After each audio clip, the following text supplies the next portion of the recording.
The last time Charles Whitmore hit his wife, it would be the very last thing he ever did. But Elena didn't know that yet. Right now, all she knew was the throbbing pain in her jaw, a sick, deep ache that spread down her neck with every beat of her heart. The face staring back from the ornate mirror wasn't hers. It belonged to a ghost, a woman with hollow eyes and a split lip, with ugly purple blossoms blooming under her pale skin. From the outside, the Whitmore Ranch was a palace perched above Bitter Creek, Montana, a testament to wealth, with its wide porches and tall windows shipped all the way from back east. Inside, it was a velvet-lined cage. She'd come here at 21, an orphan from Missouri, believing Charles's promises of stability were a new beginning. Now, at 24, she knew the truth. Gilded walls don't stop the sound of a fist. Last night it was whiskey and suspicion. He'd accused her of plotting against him. Her crime? Teaching the shopkeeper's wife to read a few passages from the Bible? In Charles's mind, kindness was a conspiracy. "You think you can make a fool of me?" He'd roared, his hand striking before she could even deny it. "You'll remember your place, Eleanor." Oh, she remembered. She remembered every bruise, every broken promise, every night spent listening for his footsteps in the hall. But this morning, something was different. The pain was still there, sharp and real, but underneath it, a terrifying numbness had taken hold, a cold, hard resolve that felt like a shard of glass in her soul. She moved to her sewing box, sliding aside spools of thread. Her fingers found the false bottom. Inside lay $47, a faded photograph of her parents, and her mother's silver hairbrush. The last pieces of a life before Charles. Her father's voice echoed in her mind, a whisper from the grave. "A mind is a lantern, Ellie. Keep it burning." Charles had tried to snuff out that light. He had tried to smother it with fear and violence. But a flicker remained.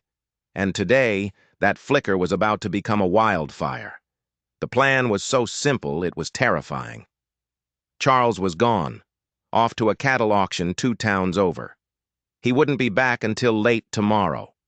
A window, a tiny, fragile window of time.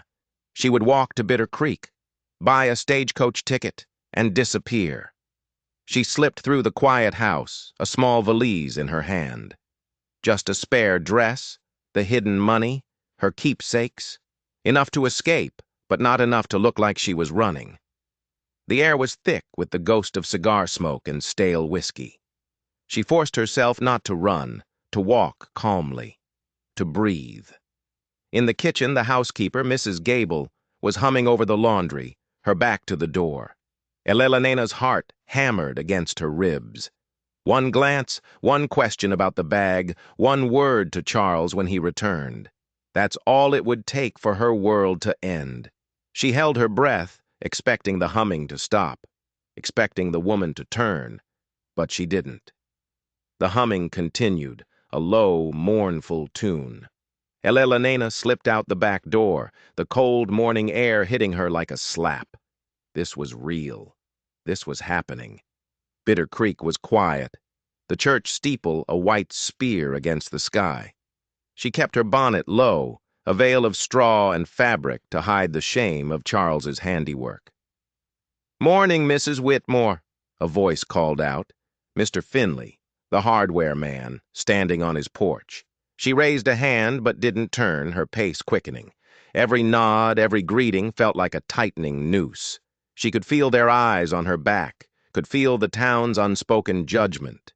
They all knew. They had to know. But no one ever said a word. She imagined Charles's horse thundering up the street, his face a mask of fury. She imagined his hand clamping down on her arm, dragging her back to that silent velvet cage.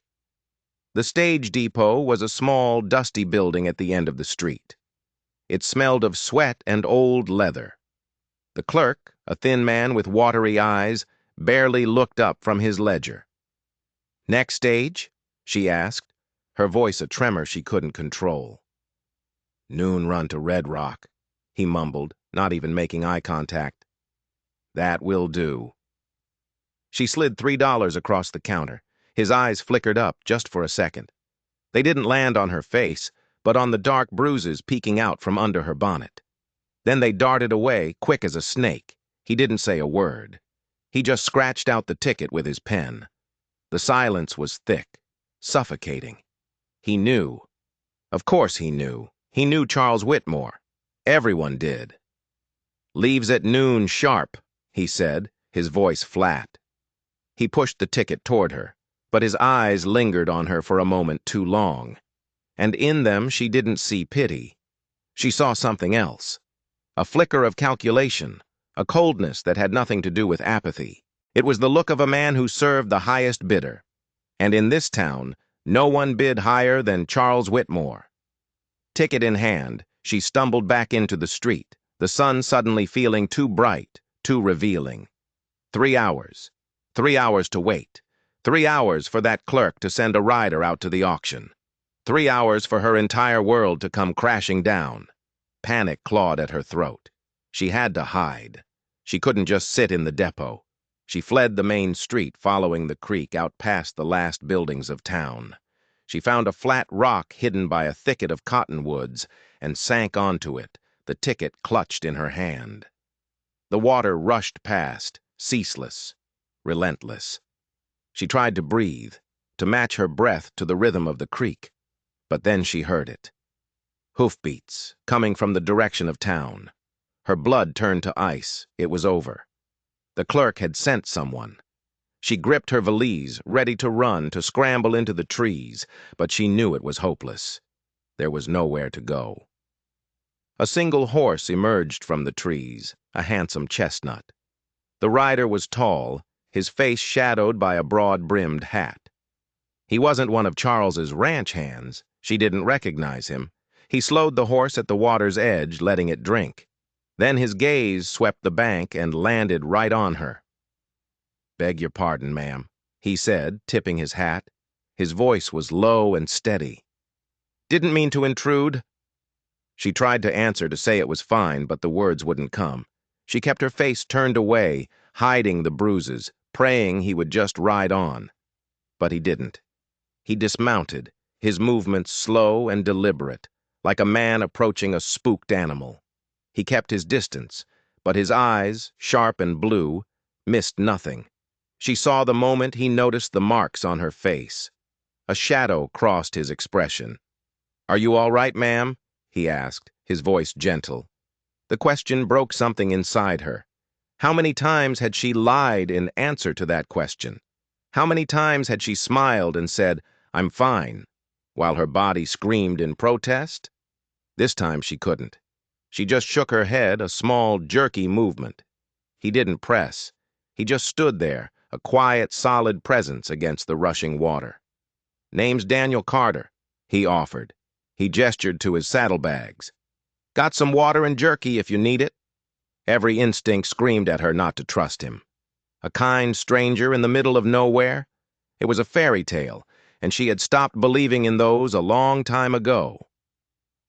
"I'm waiting for the stage," she finally managed to say, instantly regretting giving away her plans. Daniel Carter nodded, his gaze drifting toward the sun. "That's a ways off. Tell you what, I'm heading to my wagon at the livery.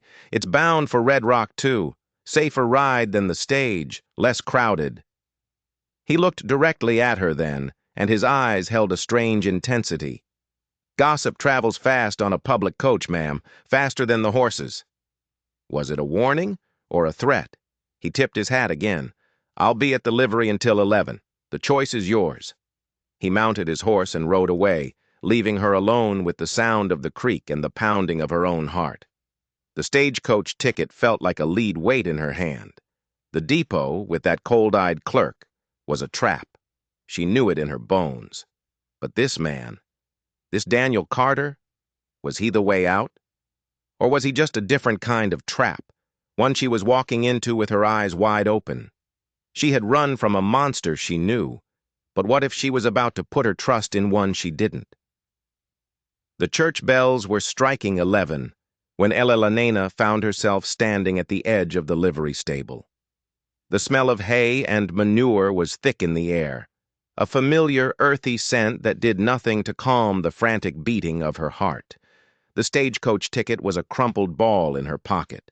She had thrown it away, then retrieved it, then nearly thrown it away again. It represented a known path, a public departure. But Daniel Carter's words about gossip haunted her. That clerk's cold eyes. She couldn't shake the feeling that stepping onto that stage would be like stepping onto a gallows. Inside the livery, Daniel was loading supplies into a sturdy wagon hitched to two powerful draft horses. He moved with an easy, unhurried strength, his forearms corded with muscle. He looked up when she approached, and his expression was impossible to read. Not surprise, not triumph. Just a quiet, watchful stillness. "Stage leaves in 30 minutes, he said, his voice a low rumble. "But this road goes the same way." Her throat was dry. "How much for the ride?" He shook his head, not even pausing in his work. "Not a cent. I'm headed that way regardless. Your company is payment enough." Pride, a foolish, battered thing, rose up in her. "I don't accept charity." A ghost of a smile touched his lips. It wasn't mocking. "Then we'll call it a trade. I've got bread and cheese. You help me eat it on the road, and we'll be even." It was a lifeline, a way to keep what little dignity she had left. She gave a single, tight nod. "Very well." He finished securing a crate and then turned, offering her a hand up onto the wagon seat. His palm was rough, calloused, but his grip was surprisingly gentle. As he helped her up, she felt a jolt, a strange current of warmth that was both comforting and terrifying. They rolled out of Bitter Creek just as the stage driver was bellowing for his passengers. Elena huddled on the seat, her bonnet pulled low, her heart a frantic drum against her ribs. She didn't dare look back. But as they rounded the bend at the edge of town, she chanced a single glance over her shoulder, and her blood ran cold. Standing in the street, right outside the stage depot, was the clerk. He wasn't alone. He was talking to one of Charles's most loyal ranch hands, a brutish man named Silas. The clerk pointed, his finger aimed directly down the road they were on. Silas nodded, then turned and ran toward the saloon, where the other ranch hands would be drinking. It was a trap. It was a trap all along. Daniel Carter wasn't a savior. He was the bait. He had been sent to collect her, to lead her away from the public eye so Charles's men could take her quietly. The kindness, the gentle voice, the offer of food, it was all a lie, a cruel, calculated performance. She was a fool, a stupid, desperate fool. Elena's breath hitched. Her hand flew to her valise, to the heavy silver hairbrush inside. It wasn't much of a weapon, but it was all she had. She stared at the back of Daniel's head, at the strong line of his neck. When would he make his move? When would he pull the wagon over and wait for Silas and the others to arrive? The wagon jolted along the rutted road, every bump a fresh wave of terror. The silence stretched, thick and menacing. She was a rabbit in a snare, and the hunter was sitting right beside her. Finally he spoke, his eyes still fixed on the trail ahead. "You know how to handle horses?" The question was so mundane, so ordinary, it was jarring. A part of her wanted to scream. Instead, she found her voice, a thin, reedy thing. My father taught me." "Missouri," he said. It wasn't a question. "That's a long way to come." How did he know? Had Charles told him her whole life story? "It is," she whispered. "My people are from Virginia, originally," he continued, his tone conversational. "Came west after the war. My sister, though, she settled in Missouri for a time. Small town called Harmony Creek. Ever hear of it?" Elena froze. Harmony Creek. The name hit her like a physical blow. It was the town where she grew up. The town where she had lived before her parents died, before Charles Whitmore had ever entered her life. I knew a family there." Daniel went on, his voice still maddeningly calm. The Abernathys. Their daughter, Sarah. She was a good friend to my sister. Sarah Abernathy. The name was a ghost from a past she had buried. Sarah had been her dearest friend, her confidant, the girl she'd shared every secret with. They had lost touch after Elena's parents died, and she was sent to live with a distant aunt. What was happening? This couldn't be a coincidence. My sister, Daniel said, turning to look at her for the first time since they'd left town. His blue eyes were sharp, intense, cutting through her terror. She wrote to me, told me her friend Eleanor had married a wealthy rancher near a place called Bitter Creek. Told me she was worried. Said the man had a temper. He paused, letting the words hang in the air between them. She asked me to check on you. That was 2 years ago.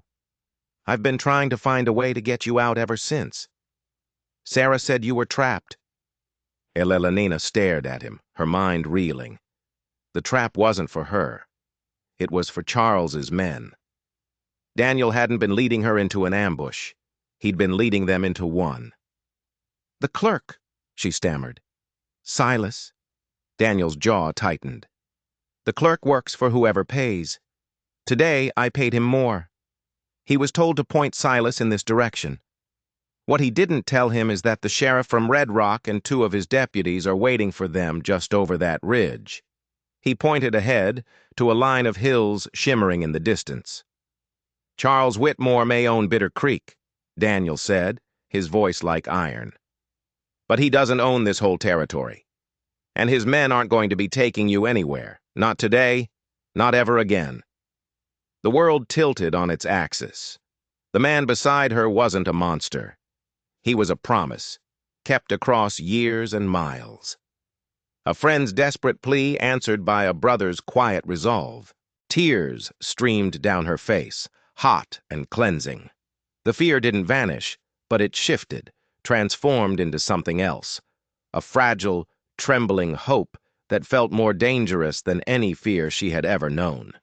They rode on, the wagon wheels grinding a rhythm against the dirt road. For the first time, Elena saw the land around her. The wide, endless sky. The golden grasses waving in the wind. It wasn't a prison. It was a horizon. They traveled for another hour before Daniel slowed the team by a shallow stream. Best let them rest, he said, his voice back to its gentle tone. He spread a blanket and unpacked the bread and cheese. It was a simple meal, but it felt like a feast. As they ate, he told her about his ranch near Red Rock, about his sister Sarah, now a happily married woman running a small shop in California. She never forgot you, he said. She always wondered if you were safe. I wasn't, Elena whispered, the admission a painful, freeing thing. He promised security. I was a fool to believe him. Wanting to be safe isn't foolish, Daniel said, his gaze steady and unwavering. A man who preys on that want, that's where the evil lies. His words were a balm on a wound she'd carried for years. He didn't blame her. He didn't question her. He simply understood. As the afternoon sun began to dip low, the town of Red Rock appeared in the distance, a cluster of small buildings nestled against a backdrop of red-tinged cliffs. It was nothing like Bitter Creek. It was smaller, rougher, but it pulsed with a life that her old town lacked. Anxiety, a different kind now, fluttered in her stomach. What was she supposed to do now? She had $44, 1 spare dress, and a soul full of scars. Daniel seemed to read her thoughts. There's a boarding house, run by a woman named Mrs. Holay. She's strict, but she's fair. And she doesn't ask questions she doesn't want the answers to. I'll take you there. Relief washed over her, so potent it made her dizzy. Thank you. They rolled down the main street of Red Rock as lamps were being lit in the windows. It was a simple town, a mercantile, a blacksmith, a church, a saloon. But no one stared. No one whispered. She was just another traveler passing through. The boarding house was a clean, sturdy two-story building. As Daniel helped her down from the wagon, he hesitated. "Would you like me to come in with you? Mrs. Holay can be formidable." "Please," she said, needing his steady presence for just a little longer. The door opened before they could knock. A woman in her 50s, with her hair pulled into a bun so tight it seemed to pull her face taut, stood in the doorway. Her eyes were sharp, appraising. They took in Daniel, then flicked to Elena, lingering on the faded bruises on her cheek. "Mr. Carter," she said, her voice crisp. "And who is this?" "This is Mrs. Elena Whitmore," Daniel said, his voice calm and protective. "She's new to town and needs a room." Mrs. Holay's expression didn't soften, but a flicker of something, understanding, maybe even sympathy, passed through her sharp eyes. "I see. Well, Mrs. Whitmore, we have rules.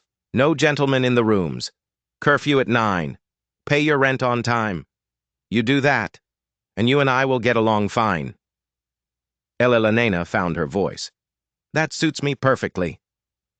The room was small and plain, with a narrow iron bed and a single window overlooking an alley. It was a closet compared to her grand bedroom at the ranch. But as Mrs. Holay closed the door, leaving her alone in the quiet space, Elena set down her valise and felt a lightness she hadn't known in years. This room had something the mansion on the hill never did. It had a lock on the inside. That night, for the first time in 3 years, she slept without listening for footsteps. She didn't dream of Charles. She dreamed of an endless blue sky. The next morning, Red Rock was a flurry of activity. The air smelled of baking bread and sawdust. After a simple breakfast with the other boarders, a quiet assortment of miners, a school teacher, a traveling salesman, Mrs. Holay pulled her aside. "Henry Lawson at the Mercantile needs help with his books," the older woman said, getting straight to the point. "You look like you can read and write. He pays fair." Elena felt a surge of purpose. "My father was a teacher. He taught me well." "Good. Go see him. Tell him I sent you." The Mercantile was the heart of the town, a chaotic wonderland of stacked fabrics, gleaming tools, and barrels of flour and coffee. Mr. Lawson was a stout, bustling man with kind eyes behind his spectacles. He tested her with a long column of figures, and when she tallied them perfectly, he nodded, satisfied. "3 days a week," he said. "You start tomorrow." Walking back to the boarding house, Elena felt a strange new sensation. She had a job. She was earning her own money. She was no longer Mrs. Charles Whitmore, the rancher's wife. She was Elena, the bookkeeper. The days settled into a rhythm. Work at the Mercantile. Quiet evenings at the boarding house. On Sundays, Daniel would arrive in his wagon. "A person needs to see the land they live on," he'd say, and she would go with him. He showed her a different Montana than the one she had known. Not a barren prison of snow and wind, but a land of breathtaking beauty. He showed her hidden streams where wild geese gathered, and high ridges that overlooked valleys painted in gold and red by the autumn leaves. He spoke of his life, of the war that had scarred him, of the peace he'd found in building something with his own hands.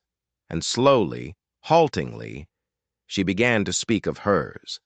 Not of Charles, not of the violence, but of the girl she had been before. The girl who loved books and the smell of rain. One afternoon they stopped in a meadow where the aspen leaves shimmered like golden coins. "I never saw any of this as beautiful," she admitted, her voice quiet. "I only ever saw it as harsh." Daniel looked at her, his expression serious. "It's different when you're free to meet it on your own terms. This land, it can heal you, if you let it." Heal. The word was a foreign concept. She had only ever thought of survival. As the weeks turned into months, her bruises faded completely. But the fear remained, a phantom limb that ached on cold nights. Every time a horse rode too fast down the street, she would flinch. Every time a man's voice was raised in the saloon, her heart would seize. Charles was still out there. She had escaped, but she wasn't truly free. His shadow was long, and she knew with a certainty that chilled her to the bone that he would not let her go so easily. He was a man who believed in ownership, and she was his most prized possession. He would come for her. It wasn't a question of if, but when. One evening in late November, Daniel came into the mercantile just as she was closing the ledger. Mr. Lawson was in the back. They were alone. "You're looking stronger," he said gently. "I don't feel strong," she confessed.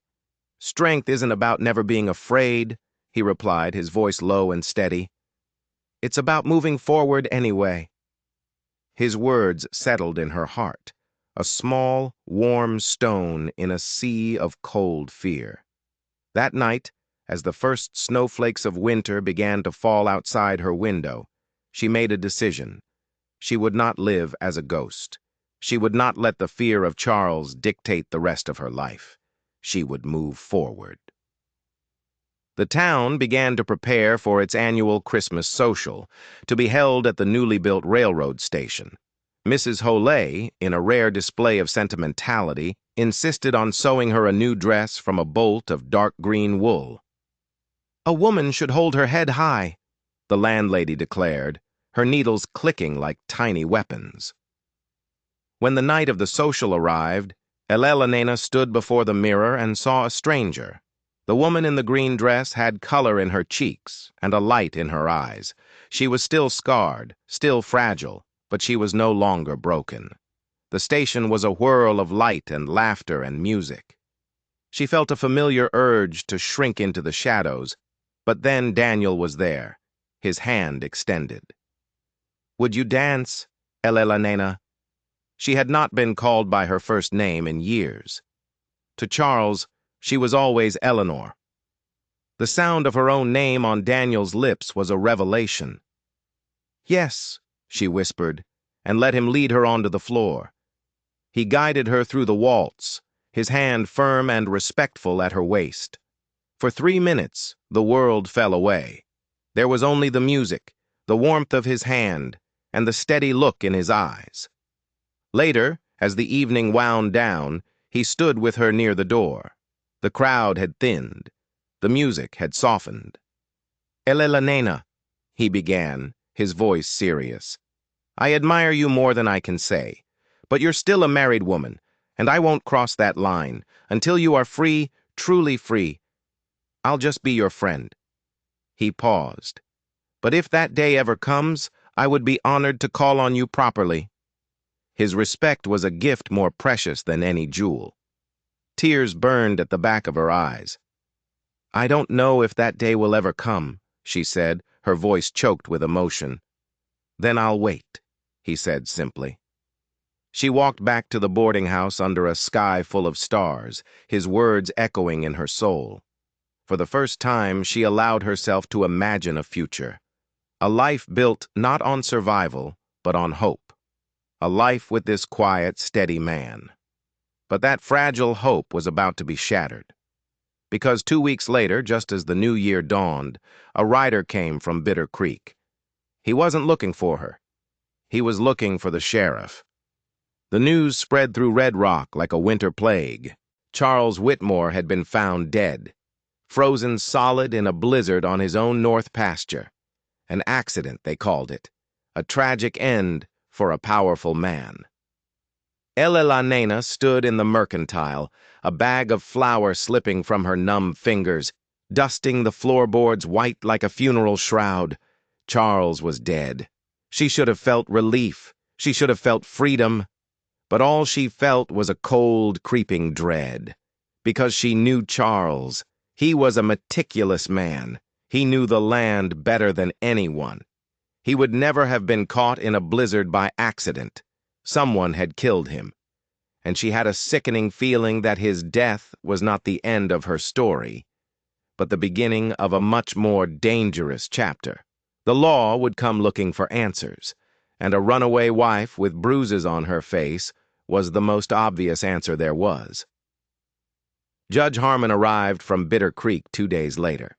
He was a tall, somber man who carried the weight of the law on his stooped shoulders.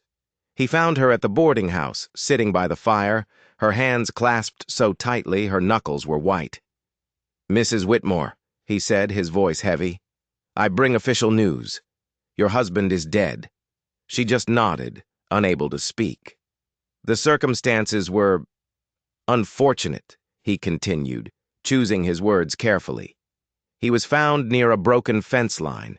It seems his horse threw him, and in the storm, he couldn't find his way back."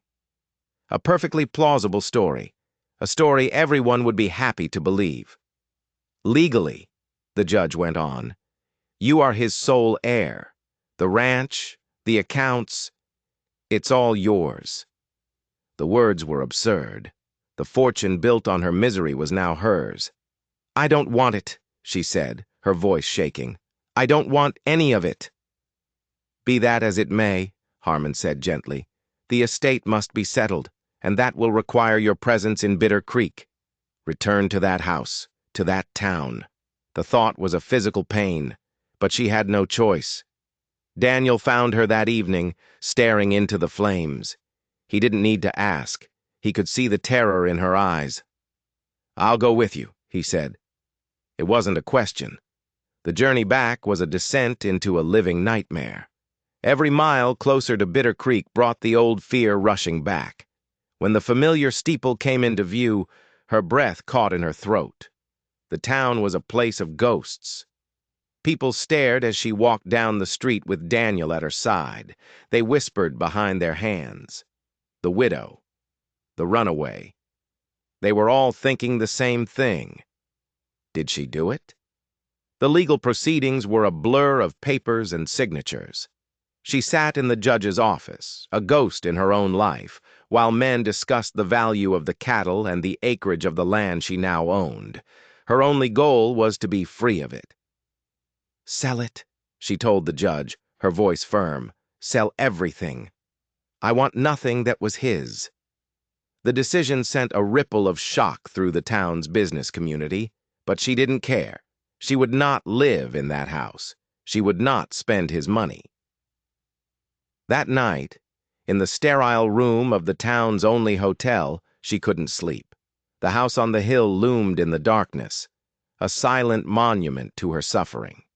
She felt a morbid curiosity, a need to see it one last time. Before dawn, while Daniel was still asleep, she slipped out and walked up the long, winding road to the ranch. The house was cold and silent. The air inside was stale, heavy with the absence of life. She walked through the rooms, her footsteps echoing on the polished floors. The velvet curtains, the heavy furniture. It was all just wood and fabric now. It had no power over her. She went to her old sewing box, the one with the false bottom. She ran her fingers over the smooth wood, remembering the desperate hope she'd felt as she'd hidden her meager savings. On impulse, she lifted the false bottom. It was empty, of course. She had taken the money and the photograph, but tucked into the corner, almost invisible in the dim light, was a small, folded piece of paper. It hadn't been there before. Her hands trembled as she unfolded it. The handwriting was neat, precise, familiar. It was from Mrs. Gable, the housekeeper. The letter was short, only a few lines. "He was never going to let you go.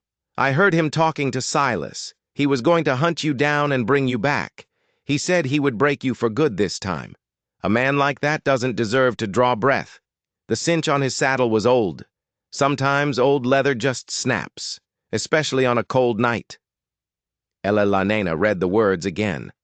And again. The cinch, the strap that held the saddle on the horse. If it broke at a full gallop, it wasn't an accident.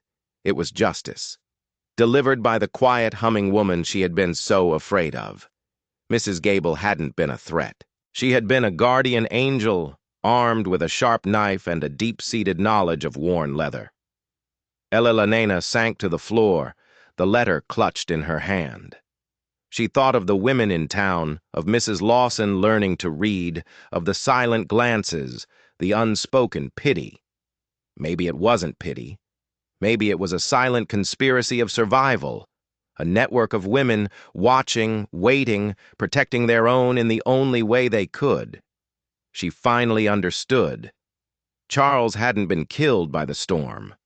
He had been killed by the quiet, simmering rage of a town that had seen too much and said too little. His cruelty had finally, fatally turned back on itself. She wasn't a suspect. She was the reason for a quiet, brutal, and necessary rebellion. When she walked back down the hill as the sun rose, the town looked different. It was no longer a place of judgment. It was a place of secrets, and she was now one of the keepers. She left Bitter Creek that day and never looked back. The money from the sale of the estate, a fortune she never wanted, was wired to the bank in Red Rock. She was free, truly, completely free. They stopped the wagon on a ridge overlooking the valley that held Red Rock. The sun was warm on her face. "It's over," she whispered. "No," Daniel said, taking her hand. His palm was warm and steady. "It's just beginning." He reached into his coat pocket and pulled out a small velvet box. Inside was a simple ring, a deep blue sapphire set in silver. "This was my mother's," he said, his voice thick with emotion. "She told me to give it to a woman who knew the difference between surviving and living. A woman who was strong enough to choose to live." He looked into her eyes. "Elela nena, will you build a life with me?" Tears streamed down her face, but for the first time in her life, they were tears of pure, unadulterated joy. She thought of her father's words, "A mind is a lantern." She had kept it burning through the darkest of nights, and it had led her here, to this man, to this moment. "Yes," she said, her voice clear and strong. "Yes, I will." She didn't use the Whitmore money for herself. She used it to build something for the town that had given her refuge. She bought the old, abandoned storefront near the church and filled it with books.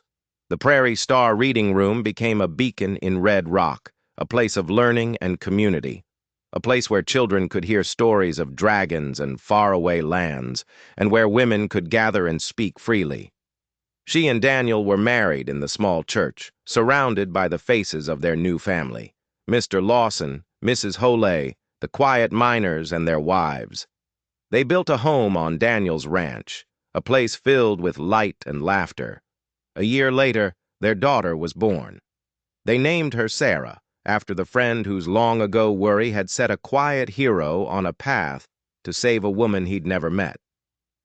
One evening, Elena stood on her porch, watching the sunset paint the sky in brilliant hues of orange and purple.